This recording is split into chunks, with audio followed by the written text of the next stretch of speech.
Ajmo sad malo vidjeti ko je taj koji radi podjele, koji radi dvije kolone, koji obilježava nekakve dane na raznim mjestima. Dan antifašizma Hrvatske je 22.6., jel tako? To je izglasano u Saboru. Ekskluzivni dan antifašizma za Milorada Pupovca je u Srbu.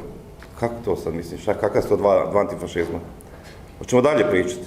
Gospodin Pupovac trebao bi poštivati zakon, obilježavanje Dana pobjede i domovinske zahvalnosti je 5.8. u Kninu. Međutim, on ode i na Frušku goru, i u Novi Sad, i u Prijedor. Šta tamo slavi?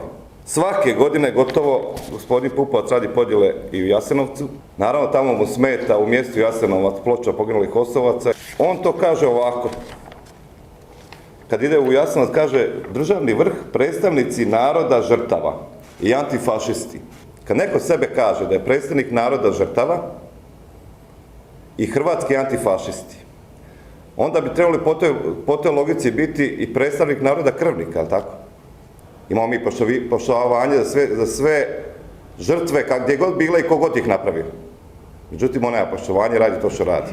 Sjeća se vi da je on pričao tih 1991-1992 o 10.000 prekršene srpske djece u Hrvatskoj i na taj način dolijevao ulje na vatru u Hrvatskoj.